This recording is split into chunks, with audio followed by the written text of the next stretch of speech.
Para a gente começar bem a nossa catequese de hoje, vamos pedir o auxílio dos nossos anjos da guarda. A gente tem sempre pedido o auxílio do nosso anjo da guarda, né? Imagina você que Deus te deu um anjo para te guardar. Onde você vai, onde você estiver, tem um anjo com você. Um anjo que contempla a face de Deus. Um anjo. A gente tem tanto medo do demônio, né? Tem gente que tem, né? Eu não tenho medo do demônio.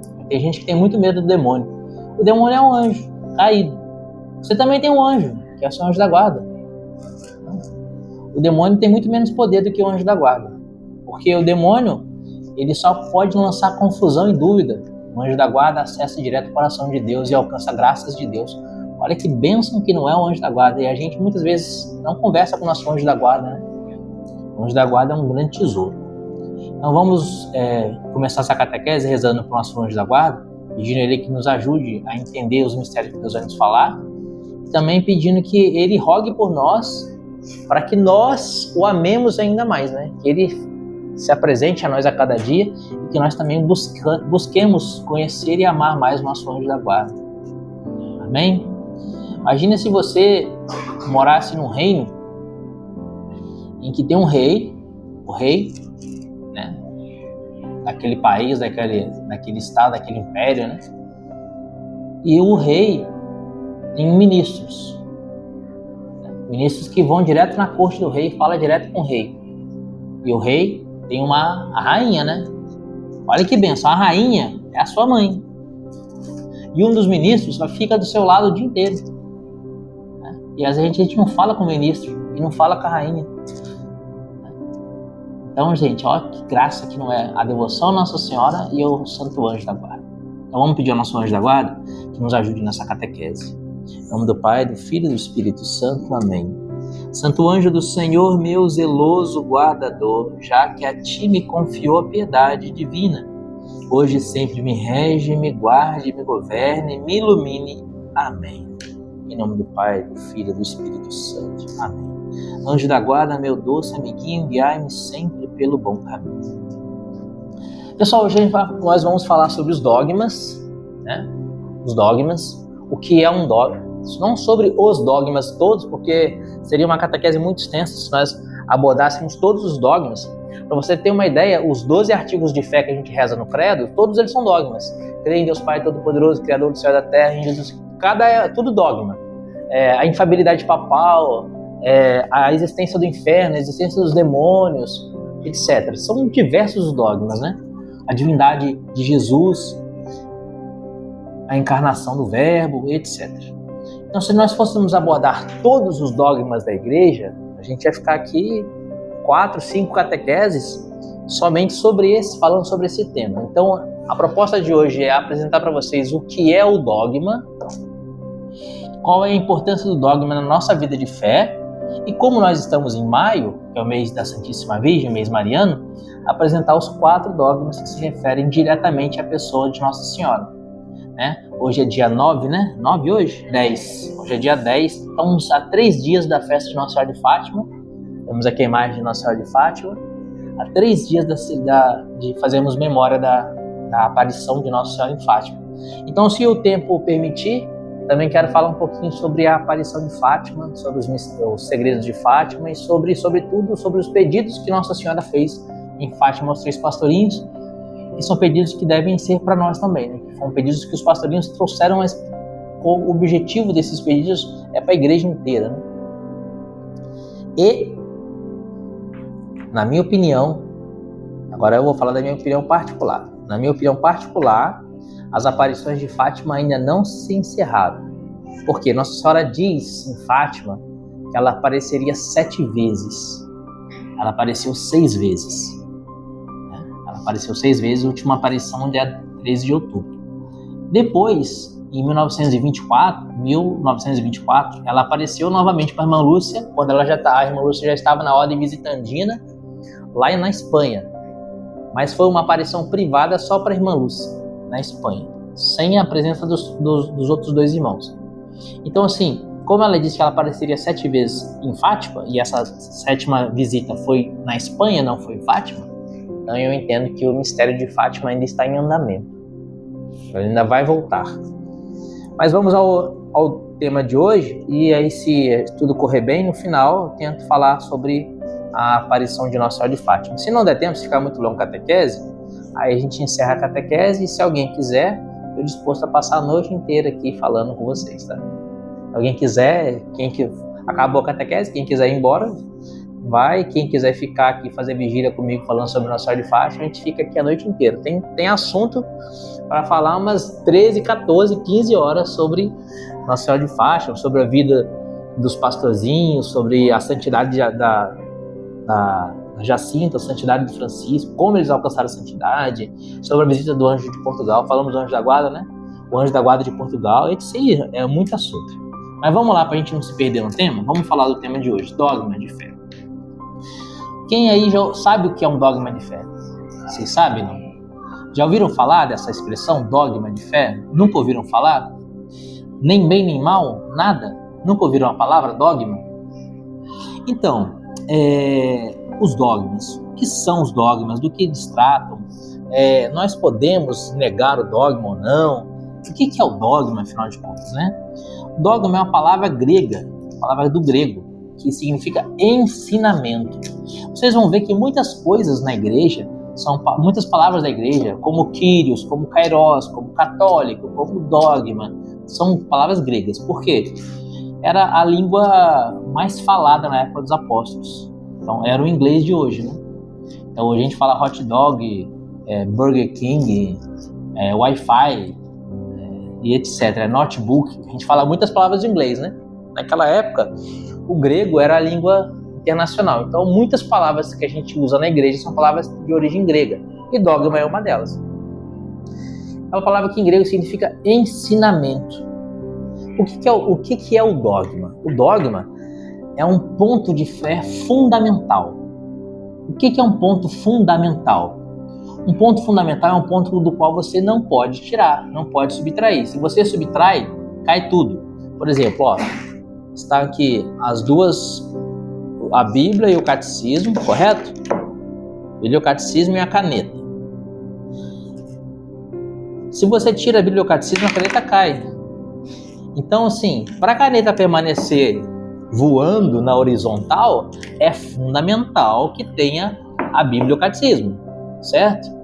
Sem a Bíblia e o Catecismo, ela não vai ficar aqui voando na horizontal, certo? Então, é fundamental. Significa que o dogma, então, é uma verdade de fé absoluta e inegável. E fundamental. Da onde que surgiu o dogma? Que significa, a palavra significa ensinamento. Onde que surgiu? O dogma, ele surge do nosso tripé. Quem lembra do tripé? Quem lembra do tripé? Alguém lembra, não? Qual que é o tripé? Alguém consegue falar o tripé, não? Sagrada tradição, sagrada escritura e sagrado magistério. O dogma vem do tripé. A nossa fé católica inteira vem desse tripé.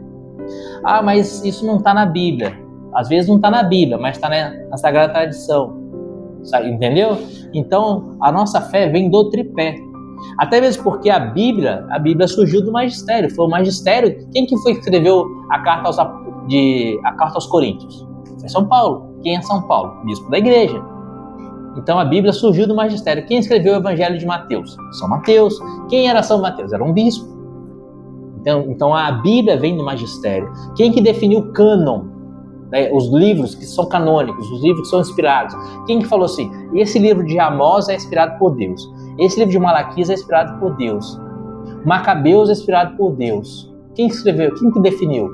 O magistério, os bispos da igreja. Então, tem gente que acha que a Bíblia caiu do céu com zíper e tudo, né?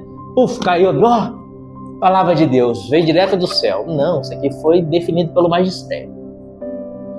Então, a Sagrada Escritura, que veio do magistério, e a Sagrada Tradição, que também vieram do magistério, junto com o próprio magistério, é a base da nossa fé católica. Então, só um tripé. O dogma vem daí.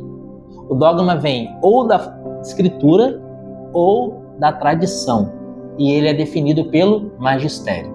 Então, quem define o que é dogma de fé, o que é uma verdade absoluta de fé, é o Sagrado Magistério, com base na Escritura, na tradição ou nas duas juntas, na escritura e na tradição. Por exemplo, daqui a pouco vamos falar sobre os dogmas marianos. Virgindade perpétua de Nossa Senhora. Quem que definiu que Nossa Senhora é sempre virgem? O magistério, o Papa. Com base no quê? Lucas capítulo 1, versículo 26. Lucas capítulo 1, onde o anjo é enviado a uma virgem chamada Maria. Então fala que ela é virgem. Só que isso quem fala que é virgem é a Bíblia, é a Sagrada Tradição, é a Sagrada Escritura, perdão. A Sagrada Escritura fala que Nossa Senhora é virgem. Eis que uma virgem conceberá, vai dizer o profeta Isaías, dará à luz um filho. Então, eis que uma virgem conceberá. A Sagrada Escritura diz que ela é virgem. A Sagrada Tradição diz que ela é sempre virgem, que ela é virgem antes, durante e depois.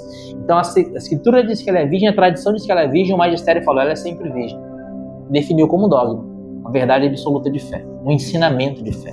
Isso é um dogma. Então, dogma é uma verdade indispensável à fé católica. E aí eu quero trazer para vocês 3 perguntas, né? Então, a primeira pergunta é o que são os dogmas?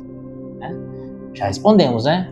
Dogma é um ensinamento da igreja indispensável, fundamental para a nossa fé católica, certo? Todas as religiões têm dogmas? Pensa você num espírita. Suponhamos que eu estou aqui conversando com o espírita. O espírita fala assim, ó, eu creio na reencarnação. Aí eu falo para ele, eu creio na ressurreição. Ele fala assim, eu sou espírita. Eu falo assim, eu também sou espírita. Ah, mas você é espírita? Eu sou. Mas você crê na reencarnação? Não. Ah, então você não é espírita. Entendeu? Por quê? Porque se o cara for espírita, ele tem que crer na reencarnação. Reencarnação. É um dogma espírita.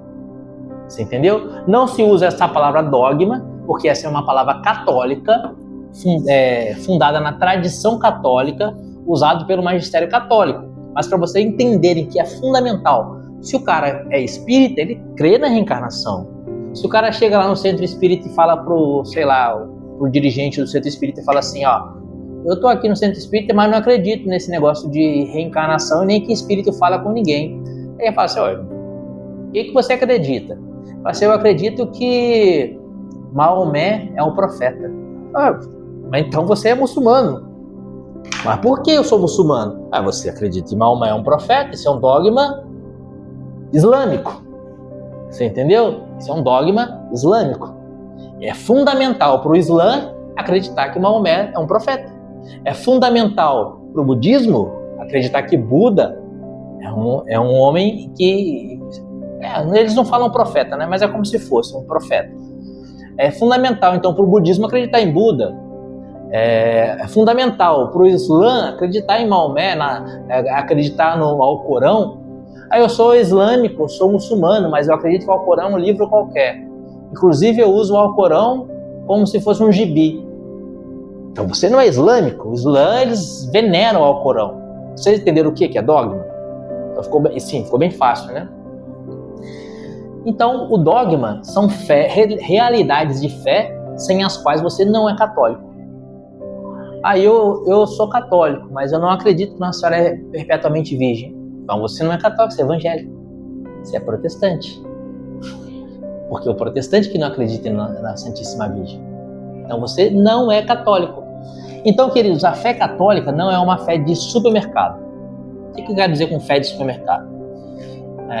Você vai no supermercado, aí você entra no mercado, tem várias prateleiras assim, né? Com diversos produtos. E você escolhe alguns. Ah, eu quero comprar coisas para tomar café em casa. Hoje eu vou receber umas visitas. Então eu vou pegar lá café, leite, suco, pão de queijo, pão de forma, pão francês, bolo, presunto, queijo, mortadela. Ou você não vai levar carne? Não, carne eu não vou levar. Papel higiênico não. Desodorante? Não, eu vou fazer um café da tarde, não vou levar desodorante. Entendeu? Ou seja, você escolhe o que te convém e leva para sua casa o que é conveniente. Isso é um supermercado. Ah, eu quero pegar desodorante, eu não quero pegar pão. Ah, eu quero pegar pão, não quero pegar carne. Você escolhe o que te convém, tem de tudo lá, não é? No mercado, você escolhe só o que te é conveniente. A fé católica não é assim. Você abraça o mercado inteiro. Tudo. Por isso que chama católico.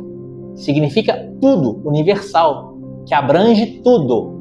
A catolicidade abrange tudo e todos. Então, assim, não existe como você dizer que você é católico e negar um determinado ponto da fé católica. Você não é católico. O que chama uma pessoa que se diz católico e nega um ponto da fé católica? O nome disso é herege. Entendeu? O que é um herege? O herege é uma pessoa que nega um ponto da fé católica. Eu já falei para vocês da heresia da libertação? Não? Ainda não falei, né? Existe um negócio que chama teologia da libertação, que é uma tremenda heresia, uma das piores heresias que eu já vi. Essa heresia, ela nega pontos da fé, como, por exemplo, a existência do inferno. Eles não falam abertamente assim, o inferno não existe, mas eles levam a crer, através da teologia deles, que o inferno não existe. E diversas outras coisas. Só que é dogma de fé a existência do inferno. Se eles negam a existência do inferno, eles são hereges. Heresia da libertação, condenada pelo Santo Padre, o Papa Bento XVI. Quando eu ainda era cardeal, Joseph Ratzinger, e ele era o prefeito da Congregação para a Doutrina da Fé, ele já condenou a teologia da libertação. Então é uma heresia, E assim por diante. Então o dogma é uma verdade de fé absoluta e inegável, sem a qual a gente não é católico. Eu preciso crer em tudo que ensina a Igreja Católica. Por isso que a gente reza no creio na Santa Igreja Católica. Quando a gente reza no creio na Santa Igreja Católica, está dizendo que você crê em todos os dogmas da Igreja, certo? Os dogmas, quando eles foram definidos e declarados, não foi aí que eles surgiram. Por exemplo, quando o Santo Padre, o Papa, declarou o dogma da Imaculada Conceição, ele fez isso no ano de, se eu não me engano, 1856. O Santo Padre Papa declarou que Nossa Senhora é Imaculada Conceição. Mas a igreja só entendeu que Nossa Senhora era Imaculada nesse momento? Não. Santo Agostinho de Hipona, no ano 300 depois de Cristo, falava da Imaculada Conceição. E ele falava que Nossa Senhora foi concebida sem pecado e que não era possível que aquela que haveria de receber no seu corpo o autor da vida, o Deus eterno e todo-poderoso, nosso Senhor e Salvador Jesus Cristo, fosse escrava de Satanás, porque o pecado nos faz escravos do demônio. Por isso que nós precisamos nos batizar para sermos livres do pecado original, e é por isso que nós precisamos nos confessar com frequência para sermos livres do pecado atual. O pecado escraviza, nos faz escravos do demônio. Então Santo Agostinho falava, com relação a Nossa Senhora, não há que se pensar nem citar a palavra pecado, porque citar uma palavra pecado com relação a Nossa Senhora é ofender diretamente a Jesus. Entendeu? Isso no ano 300. A igreja sempre creu na Imaculada Conceição. Só que em algum tempo da igreja, uns hereges começaram a questionar a Imaculada Conceição. Então, para que se parasse de questionar, o Papa define como dogma. Fala assim, você está questionando que Nossa Senhora é Imaculada? Então é dogma. Nós definimos, proclamamos e cremos que Nossa Senhora foi concebida sem pecado. É dogma. Pronto. Eu não creio, então você não é católico. Você já está excomungado, você está fora da igreja. Então, para isso que a igreja define. Por que a igreja define o dogma? Imagina você que está um barco, aqui vocês estão em Caraguatatuba, né? Então imagina um barco navegando no mar, escuro à noite. Ele precisa de uma orientação, né? De repente, naquela navegação, ele olha lá um farol. E ele sabe que onde tem um farol tem o quê? Praia, ou terra firme, né? Então ele vai navegar na direção daquele farol, para ele chegar na terra firme. Da mesma forma é o dogma. O dogma são faróis. O Santo Padre, o Papa Bento XVI, ele dizia que o dogma não é uma amarra que impede o teólogo de pensar. O dogma é uma misericórdia de Deus e uma segurança para que você não saia da verdade. Uma verdade de fé, para que você não saia da verdade. Entendeu? Para que você não saia da verdade. O que o Papa quer dizer com isso? Para que você não se perca. Então lá está o farol mostrando para o marinheiro, ali tem um farol, então ali tem uma terra firme. É para lá que eu vou. Ele não vai se perder, é só ele seguir a luz do farol. É só você seguir a luz da fé católica. Entendeu? Isso é o dogma. Vamos avançar então? Vamos falar agora sobre os... Antes da gente falar sobre... Eu quero só ler no Catecismo da Igreja Católica, porque o Catecismo é nosso pai, né? Tudo que a gente precisa de dúvida, qualquer dúvida que você tenha de fé católica, o catecismo é o seu Google. Então vem aqui no catecismo e tira a dúvida. Parágrafo 88 fala sobre dogma. O parágrafo 88 do catecismo da Igreja Católica, ele diz assim: dogmas de fé. O magistério da Igreja empenha plenamente a autoridade que recebeu de Cristo quando define dogmas. Vocês viram o que o catecismo diz? Quem que define dogma? Quem que é? O magistério da Igreja, ó. O magistério, diz o parágrafo 88, começa assim, ó. O magistério da Igreja. O que é o tripé? Sagrada Tradição, Sagrada Escritura e Sagrado Magistério. Quem é o magistério? É o Santo Padre, os bispos de agora e de sempre. Entendeu? Então toda a história da Igreja, do Papa, todos os papas, todos os bispos, inclusive o Papa Francisco e os bispos de hoje, esses são o magistério da Igreja. E o magistério da Igreja se proclama pela voz do Papa. É o Papa que proclama, que fala em nome do magistério, né? O magistério da Igreja empenha plenamente a autoridade que recebeu de Cristo quando define dogmas, isto é, quando utilizando uma forma que obriga o povo cristão a uma adesão irrevogável da fé. Propõe verdades contidas na reflexão divina, ou verdades que, com estas, têm uma conexão necessária. Olha só o que diz o Catecismo da Igreja Católica. Verdades contidas na revelação, ou seja, que Deus falou, que Deus revelou, seja pela Sagrada Escritura, seja pela Sagrada Tradição, e que com essas verdades tem uma conexão necessária. Ou seja, lembra que eu falei para vocês da caneta? Que era necessária a Bíblia e o catecismo para a caneta ficar em pé, ficar na horizontal voando? É necessário. Se você tira, a caneta cai. O dogma é necessário. Então você necessita crer no dogma. Por exemplo, eu falei para vocês que o inferno é um dogma de fé, né? Eu não acredito que o inferno existe. Mas é dogma, meu filho. Mas eu não acredito. Beleza. Filho, não ponha o dedo na tomada que dá choque. Eu não acredito. Vou pôr o dedo na tomada. Vai tomar choque. Se não acredita que o inferno existe, você vai acabar descobrindo que o inferno existe chegando lá. Você entendeu? Quando você chegar no inferno, você vai descobrir que o inferno existe. Aí não vai ter como voltar mais. Entendeu? Não tem como voltar mais. Você entendeu o perigo? Vocês já ouviram falar do Padre Gabriele à morte? Durante muitos anos ele foi o exorcista-chefe do Vaticano. Ele era exorcista auxiliar direto do Santo Padre Papa João Paulo II. E ele escreveu diversos livros, O Último Exorcista, O Mal eu acho que é O Mal e Suas Tentações. Eu tenho uns 4 livros dele. E recentemente, agora em 2023, por coincidência, fizeram um filme da vida do Padre Gabriele à morte. E quem interpreta o Padre Gabriele à morte é aquele, eu não lembro, não consigo falar bem o nome dele. Acho que eu não consigo falar. Sei que é Crow, um negócio assim. Você lembra daquele filme de Troia lá, que tinha um cara que lutava? É esse ator aí. Como é que é o nome dele? É difícil falar, né? Esse cara aí. Ele que interpreta o Padre Gabriele à morte. O Padre Gabriele à morte, enfim, tô falando dele por causa disso. Ele dizia que uma das maiores artimanhas do demônio para levar as pessoas para o inferno é fazer com que as pessoas não acreditem que o demônio existe e não acreditem que o inferno existe. E assim eles ficam bem tranquilos, o demônio deita e rola na vida da pessoa, e a pessoa vai para o inferno tranquilamente, porque ela não acredita no inferno. Por isso que o inferno é dogma de fé. Em Fátima, Nossa Senhora levou os pastorinhos para verem o inferno. Eles viram isso, tiveram a visão do inferno. É o segundo segredo de Fátima, a visão do inferno. Então essa é a importância do dogma. É necessário que você acredite naquilo que a igreja ensina, entendeu? É necessário que você traga todo o supermercado. Não dá para escolher.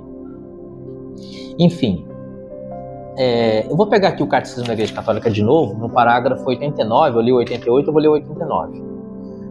Fechei aqui o Catecismo. No parágrafo 88, no 88, então ele diz que o dogma é necessário. A gente precisa acreditar no dogma. No 89 ele fala da conexão, do elo. Ele diz assim: há uma conexão orgânica entre a vida espiritual e os dogmas. O que significa uma conexão orgânica? Isso aqui chama organismo, né? Tem como eu tirar o meu coração?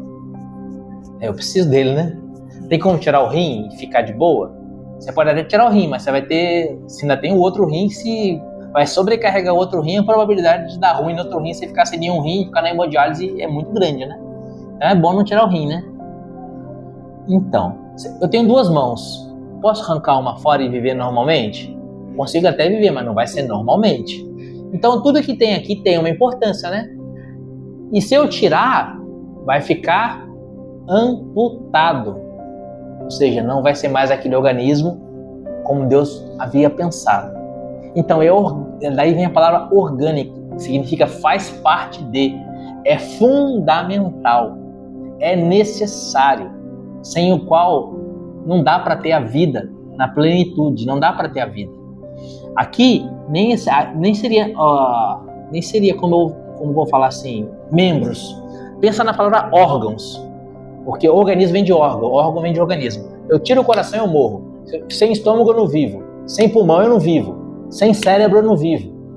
Entendeu o que significa órgão? Não dá para viver sem. Se eu tirar meu coração, eu morro instantaneamente. Se eu tirar meu pulmão, eu morro em menos de 1 minuto. Paro de respirar, em menos de 1 minuto eu morro. E assim por diante. Então, por isso que ela fala é uma conexão orgânica. E o órgão não está conectado de uma maneira que não dá para separar. Se separar, você morre. Por isso que diz que o dogma é uma conexão orgânica da fé. Se você arranca o dogma, você arranca a fé. Você perde a fé. Então diz o parágrafo 89. Há uma conexão orgânica entre a nossa vida espiritual e os dogmas. Os dogmas são luzes no caminho. Olha, eu falei para vocês do marinheiro aqui e o catecismo fala a mesma coisa. Não deu o exemplo da luz que conduz o barco? É a mesma coisa que o catecismo diz. Os dogmas são luzes no caminho da nossa fé, que o iluminam e tornam seguro. Na verdade, se a nossa vida for reta, nossa inteligência e o nosso coração estarão abertos para colher a luz dos dogmas da fé. Então, os dogmas são a luz, são a lâmpada pela qual a gente pode caminhar. Amém? Vocês entenderam o que é dogma? Alguém tem alguma dúvida? Não? Nenhuma? Os dogmas são bons ou são ruins? Luz é sempre boa, né? Luz é sempre boa. Os críticos da igreja que nos perseguem falam que os dogmas engessam. Uma vez eu estava discutindo com um rapaz que era espírita e ele falava para mim assim, mas a sua igreja é cheia de dogmas. Eu falei, seu espiritismo também. Ele falou assim, meu espiritismo não tem dogma. Eu falei, então você não sabe o que é dogma. Ele falou assim, meu espiritismo não tem dogma. Eu falei, você crê na reencarnação? Creio. Se você deixar de crer na reencarnação, você é espírita? Não. Então, você é burro. Desculpa. Não, você é burro. Desculpa. Você não sabe o que você está falando. Entendeu? Então, assim, as pessoas dizem que o dogma amarra, prende, engessa. O dogma é necessário. O dogma é a verdade. Filho, não pula do prédio, senão você vai se esborrachar lá embaixo. Você não quer que eu seja livre. Eu quero voar. Eu quero ser livre. Filho, você não é um passarinho. Você não voa. Eu voo sim. Você quer me amarrar com as suas amarras medievais e eu vou voar. Você vai se esborrachar. O cara pula do prédio e se esborracha. Existe um dogma da natureza chamado gravidade. Que não tem jeito. Vai cair. Olha o dogma da gravidade, ó. Vai cair. E se cair do lado do prédio, vai se esborrachar. Vai se espatifar todo. Então, o dogma a igreja, quando ela proclama um dogma, é como uma mãe que ama muito o filho e fala assim, é por aqui. Aqui está a luz. Caminha pela luz. Chapeuzinho vermelho, né? O que a vovozinha falou para Chapeuzinho vermelho? Manda. Ela falou assim, ó, não fala com ninguém. Ela foi lá trocar ideia com o lobo, né? Mandar doce pra vovozinha. Então vamos falar agora sobre os dogmas marianos. É mês de maio, mês de Nossa Senhora. Esse mês celebramos Nossa Senhora de Fátima, Nossa Senhora do Belém, dia 14, Nossa Senhora Auxiliadora, dia 24. É um mês repleto de festas de Nossa Senhora, é o mês de Nossa Senhora, é o mês das mães. Não é o mês de Nossa Senhora porque é o mês das mães. É o mês das mães porque é o mês de Nossa Senhora e Nossa Senhora é a mãe de todas as mães. Ela é a mãe de Deus. Você sabe por que maio é celebrado Nossa Senhora? Por quê? As pessoas pensam que maio é celebrado Nossa Senhora por causa do mês das mães. Mas é ao contrário, né? O mês das mães foi colocado em maio por conta de Nossa Senhora. O que acontece? Maio, lá no hemisfério norte, é primavera. certo? Aqui é outono, lá é primavera. No inverno, no hemisfério norte, fica tudo branco de neve, as folhas murcham, né? As árvores perdem as folhas, ficam aquelas árvores secas, não tem fruto, não tem grama, não tem nada, tudo neve, frio. Quando chega maio, começa a despontar as flores, começa a despontar os primeiros grãos verdinhos ali na grama, que está toda queimada de inverno, o gelo derrete, né? Começa a ter uma cor, para quando chegar o verão, com bastante sol, a natureza chegar no seu ponto máximo de resplendor, né? O sol da justiça é Jesus. E quem traz Jesus é Nossa Senhora. Então, como a primavera prepara o verão, a Santíssima Virgem prepara a vinda de Jesus. Eu falo que Nossa Senhora é uma ponte. Por meio dessa ponte, Jesus veio a nós. E é por meio dessa ponte que nós vamos a Jesus. Por isso que a gente celebra Nossa Senhora em maio, porque é o mês da primavera no hemisfério norte, né? E a igreja fica em Roma. Roma, na Itália, hemisfério norte. Então, mês de maio é o mês de Nossa Senhora. E aí, por isso, por causa de Nossa Senhora, que tem o Dia das Mães. Domingão, Dia das Mães. Parabéns a todas vocês que são mães. Mas não se esqueçam também da Mãe do Céu, né? Então, faça alguma coisa especial para Nossa Senhora também. Reza o texto em família. Faz alguma homenagem especial a Nossa Senhora, no Dia das Mães, porque ela é a nossa mãe.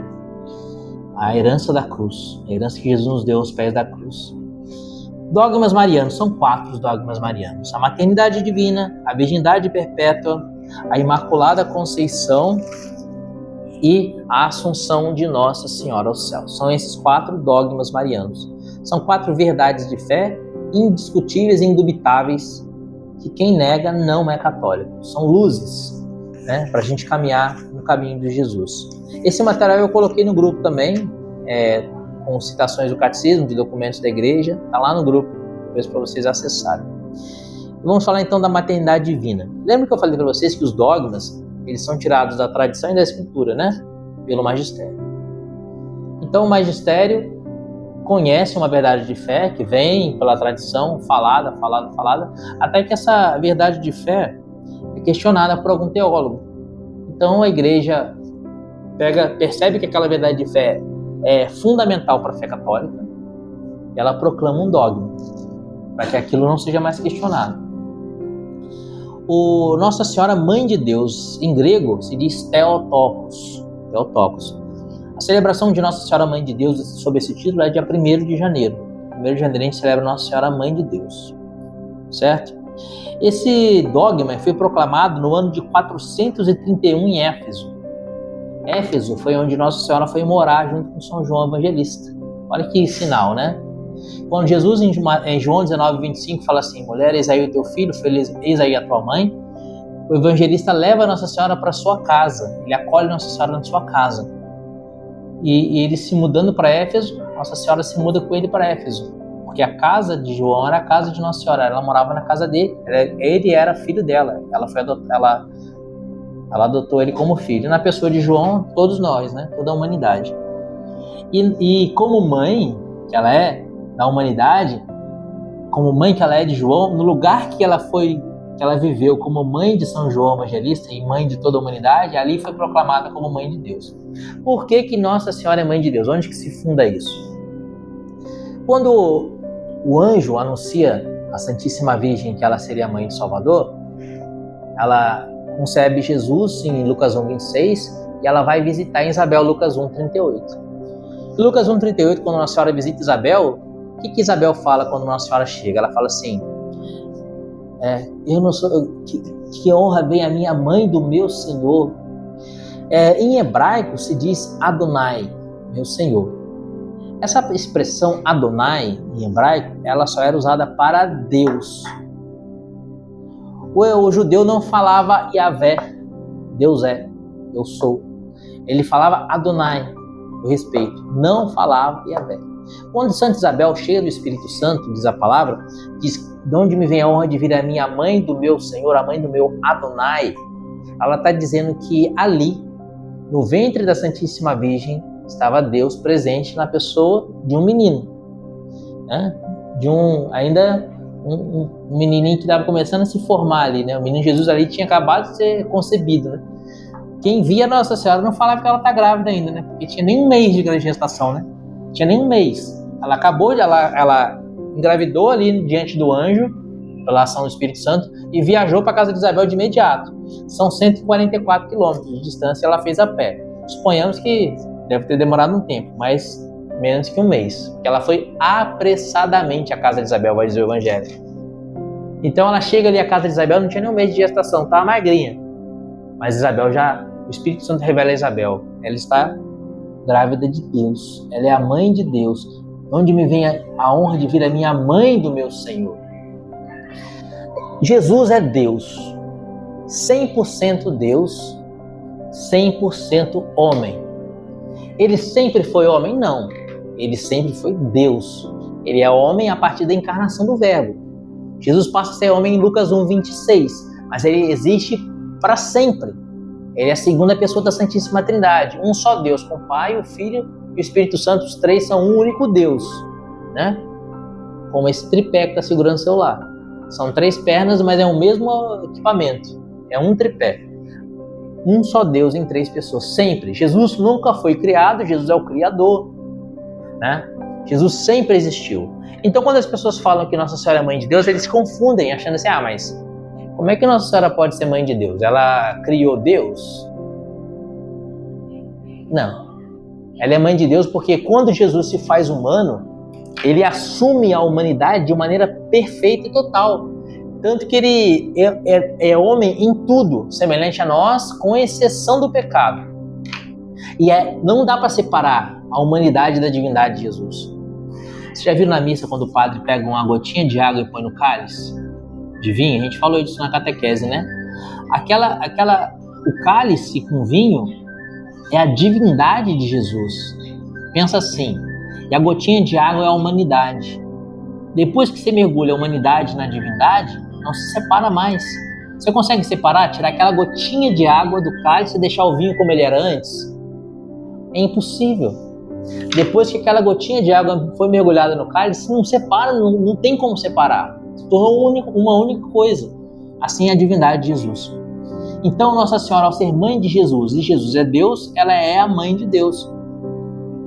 Eu sou, por exemplo, eu sou médico. Não sou, né? Um exemplo. Eu sou médico. Minha mãe é mãe de médico? Sim ou não? Sim, sua mãe é mãe de médico. Você é médico? Mas eu sempre fui médico? Então minha mãe não é mãe de médico. Eu não fui médico sempre. Você entendeu a lógica?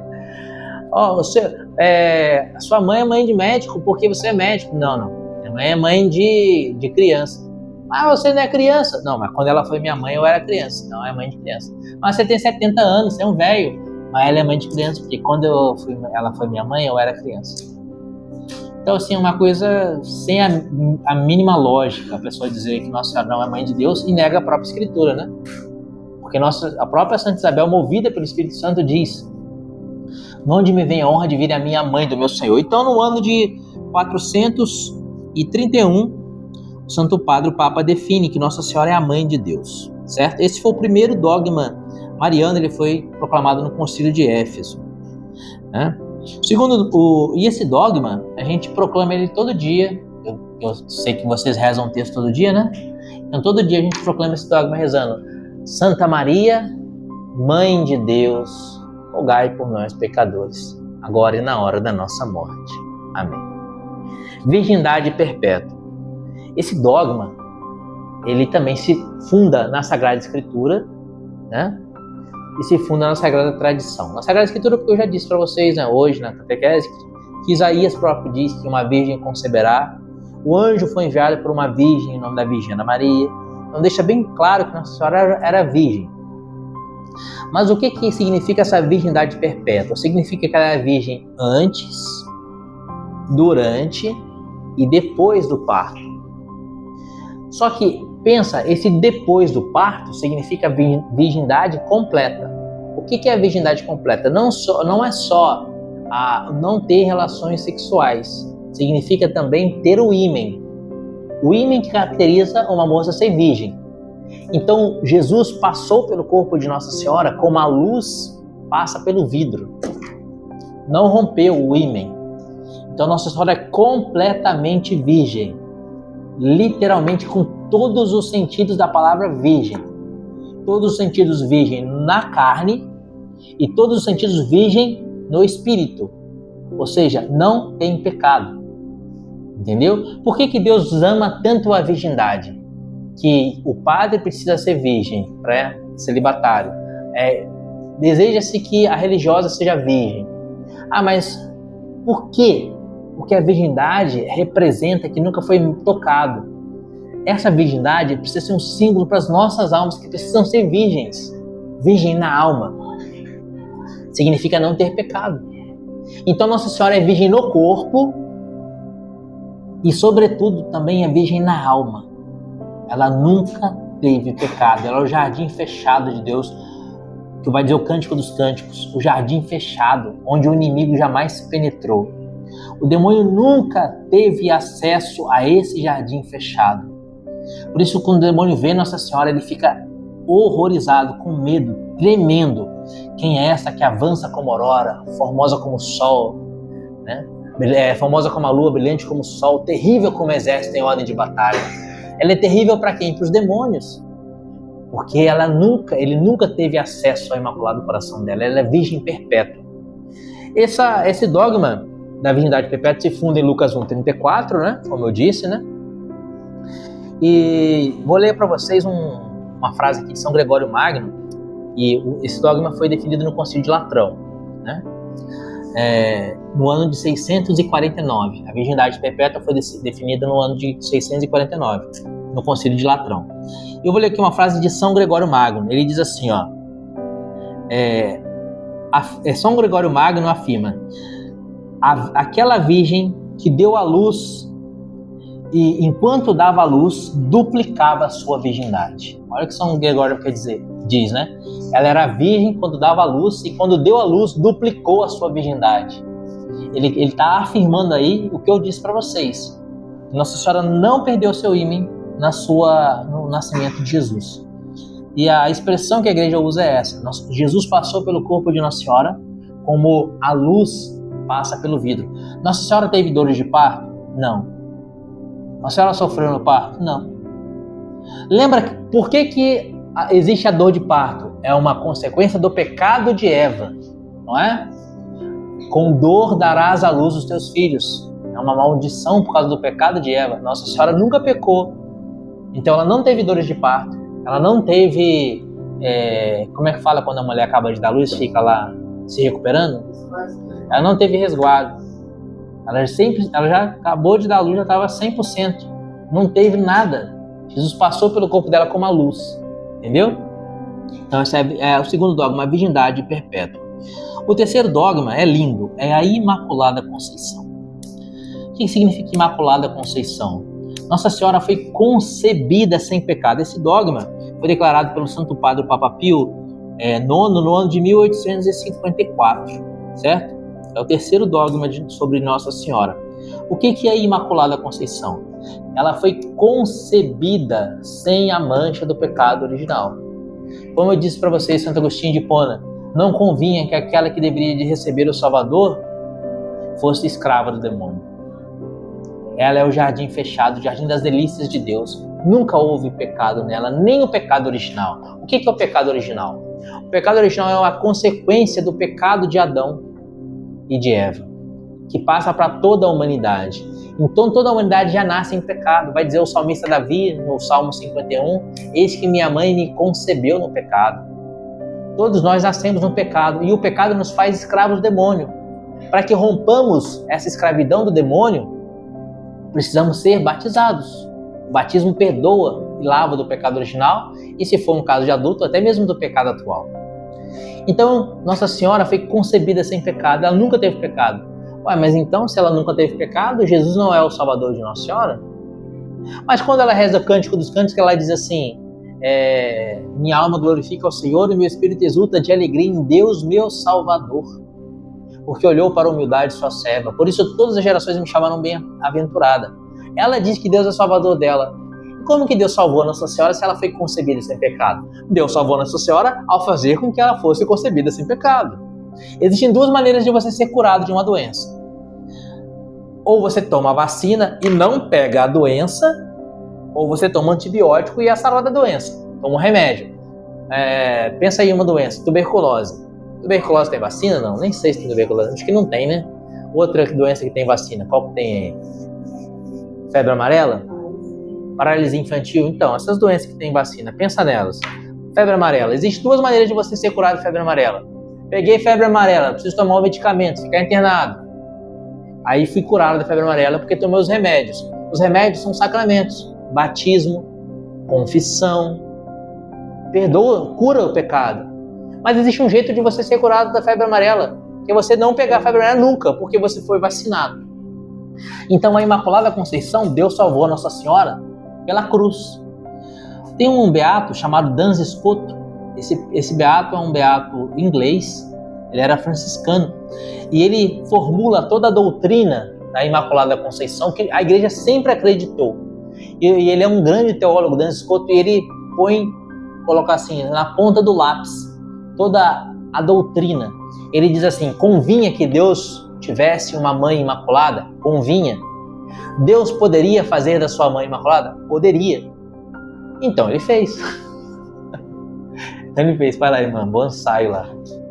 Deus podia fazer Nossa Senhora Imaculada? Podia. Então ele era conveniente que ele fosse concebido por uma mulher santíssima? Claro, ele é santo dos santos, então ele fez. E aí Duns Scoto vai dizer que Deus antecipa os méritos da sua paixão e morte de cruz para a Imaculada Conceição de Nossa Senhora. Mas como assim? Nossa Senhora foi concebida muito antes de Jesus morrer na cruz. Para Deus não existe tempo. Para Deus é eterno. Tudo é agora. Quando Jesus morreu na cruz? Para nós, há 2000 anos atrás. Para Deus agora. Aonde? Na missa que está sendo celebrada nesse momento. Então para Deus é tudo hoje. Para Deus é tudo agora. Então Deus pegou os méritos da paixão de Cristo e aplicou no ventre de Santana quando Nossa Senhora foi concebida. Ela foi concebida sem pecado, imaculada. Com relação à Imaculada Conceição, eu quero falar rapidinho uma coisa interessantíssima. Vocês já ouviram falar da medalha milagrosa? Eu até uso aqui medalha milagrosa. Nossa Senhora apareceu a Santa Bernadette Soubirous em Paris. Ela em volta de Nossa Senhora está escrito assim: ó Maria concebida sem pecado, rogai por nós que recorremos a vós, que é o título de Nossa Senhora das Graças. Tá ali a imagem. Ó Maria concebida sem pecado, ou seja, concebida imaculada. Isso 2 anos antes do dogma, 1852. Nossa Senhora já mostrava que ela queria o dogma da Imaculada Conceição. Aí em 1854 o Papa Pio IX proclama o dogma. A igreja passa a acreditar que Nossa Senhora era imaculada. Naquela época, em 1854, não existia internet, né? Não existia o WhatsApp. Então as informações demoravam. 2 anos depois, 1856, numa cidade da França chamada Lourdes, Nossa Senhora aparece com uma menininha de 10 anos chamada Bernadette Soubirous. Essa menininha era extremamente simples, não falava sequer o francês. Apesar de estar na França, ela não falava francês, ela falava um dialeto. Ela não havia estudado, então o francês era a língua oficial, mas ela falava um dialeto. Não falava francês. Nossa Senhora aparece para ela, ela diz para o pároco que ela estava vendo uma senhora muito bonita e tal, as mensagens de Nossa Senhora. E o padre fala assim, então, e a Nossa Senhora pediu uma capela. O padre fala assim, eu não vou construir uma capela se eu não sei quem está falando para construir uma capela. Pergunte para essa senhora qual é o nome dela. E Santa Bernadette vai lá em uma Sabielle, que era o local das aparições, e espera Nossa Senhora aparecer novamente. Nossa Senhora volta e Bernadette pergunta assim, qual é o nome da senhora? E ela diz, Je suis l'Immaculée Conception. Ela fala em francês. Só que a Bernadette não sabia falar francês. E ela sai repetindo, para não esquecer, Je suis l'Immaculée Conception. Je suis l'Immaculée Conception. E ela chega para o padre. E ela fala, padre, perguntei o nome da senhora. E o pai fala, o que ela disse? Ela disse, Je suis l'Immaculée Conception. Eu sou a Imaculada Conceição. O padre, nossa, essa menina não podia saber isso. Essa menina que não sabe nem falar francês, como é que ela vai saber do dogma que foi proclamado pelo Papa? E aí o padre acredita que realmente era a Nossa Senhora que aparecia. E esse dogma foi tão querido por Nossa Senhora,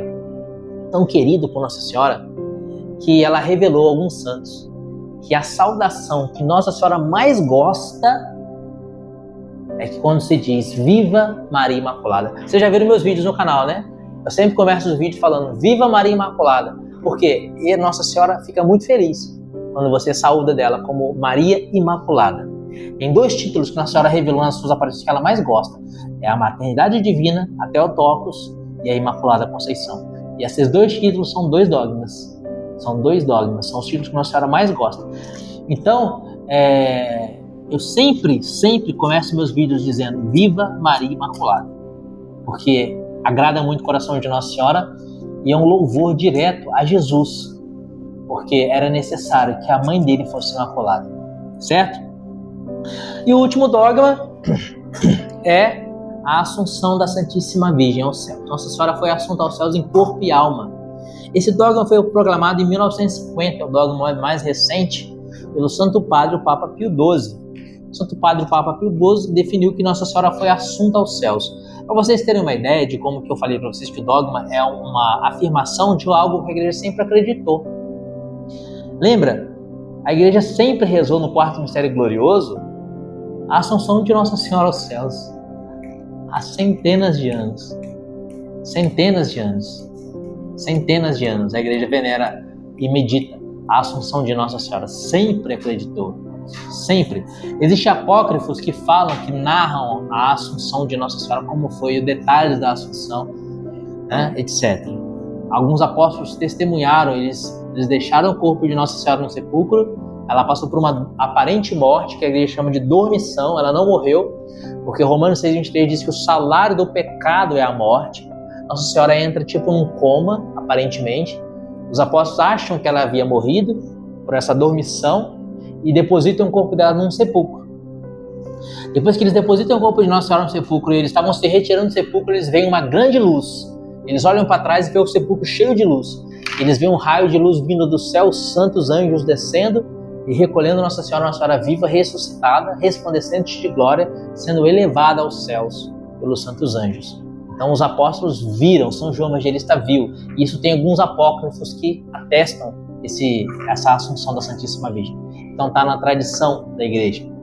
Então no ano de 1950, o Santo Padre, o Papa Pio XII, define como dogma de fé a Assunção de Maria Santíssima aos céus. Ela está assunta aos céus, ressuscitada com o corpo semelhante ao corpo de Jesus, numa ressurreição gloriosa e definitiva.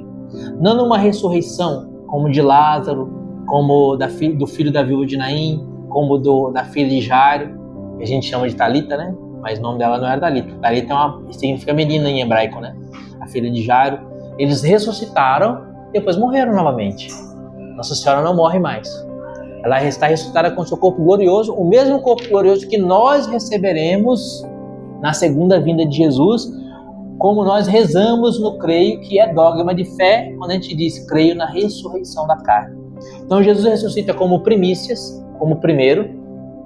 Depois Jesus ressuscita a mãe dele, com o corpo glorioso, e a leva aos céus, ressuscitada com o corpo glorioso. E também todos nós ressuscitaremos no último dia, quando Jesus voltar para a segunda vinda gloriosa. Com o corpo glorioso, uns vão para o inferno, e com o corpo glorioso, uns vão para o céu. Receberemos nesse corpo o que plantamos nesse corpo. A gente planta e depois colhe, né? Se você plantou céu com esse corpo, por exemplo, apesar de ser uma pessoa muito ruim, pecadora, estou aqui fazendo uma catequese, né?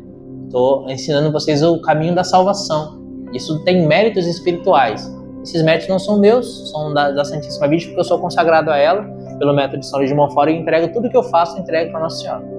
Mas suponhamos que eu não fosse consagrado. Depois, esses méritos eu recebo no céu. Aí você vai lá e comete um pecado, qualquer pecado que você puder imaginar. Falou uma mentira. Falou mentira com o quê? Com a sua língua. A sua língua faz parte do seu corpo. Então, o seu corpo te levou no inferno. Então, você vai receber aquilo que você plantou com o seu corpo.